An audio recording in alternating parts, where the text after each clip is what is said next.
Good afternoon, Facebook, YouTube, and Twitter. This is Rich again, back for your second video blog of the day for Friday, January 15th, 2016, around 4:18 in the afternoon, Berwick, Massachusetts.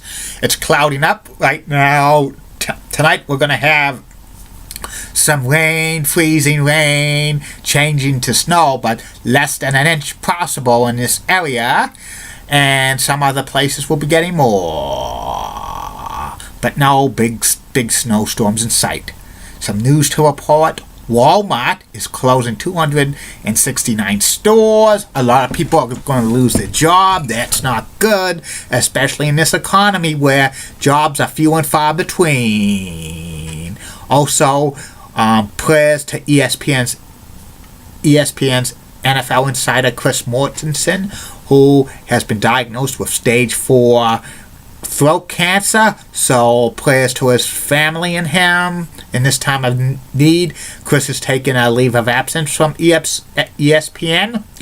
And sad news to report in the world of entertainment. Actor Dan Haggerty, famous for being on the show Grizzly Adams, passed away at the age of 74. So prayers to his family.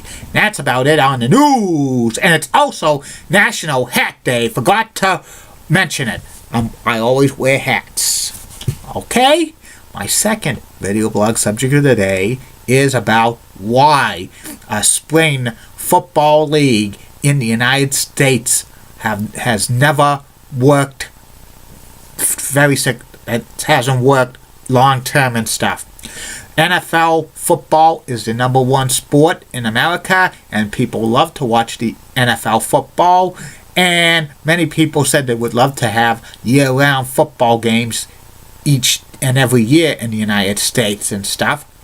And over the years, they've had several attempts by other professional leagues to fill the void of the NFL in the spring and summer months. The most successful one was the USFL, which lasted about 3 years, 1983 to 1985. They were marginally successful and stuff, and they had some big name owners, and they had some big name players. They tried to compete with the NFL. They wanted to go head to head with the NFL in 1986, but it was blocked, and eventually the league disbanded and stuff because of it. And that was the most successful springtime league football. And there's been other attempts to have year-round football with other leagues, like the WLAF, World League of American Football, which they had some teams in North America and Europe. It was successful in Europe, but in the United States, it was just not too many people were really interested in it, and it didn't have too much big crowds and stuff. And also, the XFL in 2001 was kind of a flop, owned by WWE owner Vince McMahon, and it was gimmickry and stuff. It had decent ratings the first week, but it dropped to that was it and stuff. And that was the last attempt of kind of a league, a big time league like the XFL. And ever since, there's been rumors about several professional leagues forming in the springtime for football, like a revived USFL, like National League Football, like XFL football and United League Football, but that was mainly during the NFL season and stuff like that. And the chances of a spring football league succeeding in the United States for an alternative for the NFL is not that great at best. But if they had a smart plan, this would be kind of a smart plan, in my humble opinion, that it might work. First, you need to have 10 to 12 teams as a startup, but go try to get the biggest markets available, like New York, Los Angeles, and Chicago. Get at least a team in each of those three cities. Those are the three biggest cities in the United States. Then the rest you could put in carless markets or medium-sized markets and stuff like that.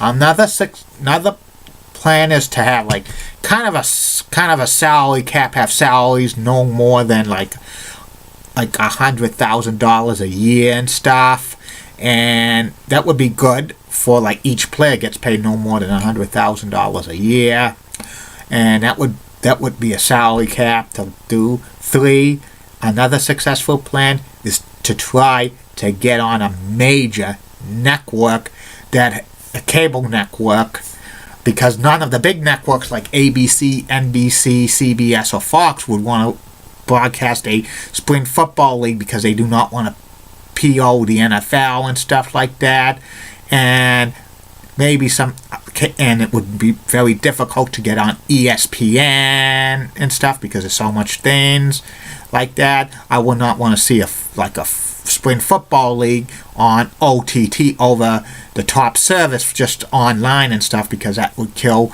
the product and stuff.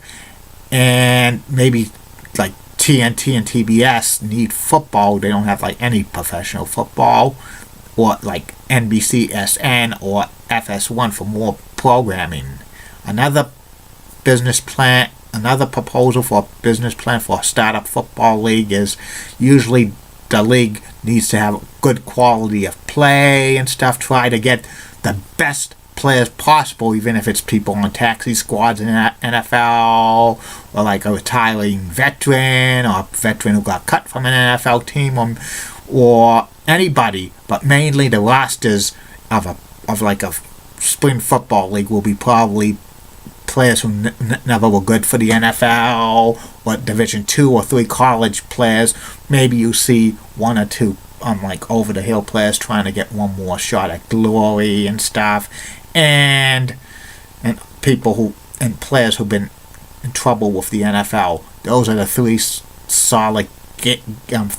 solid things that a spring football league could work. I think a spring football league could work because I think the fans would like to see football year round and stuff, and if it's a decent product, they'll watch and stuff, but the chances of it happening is not that good.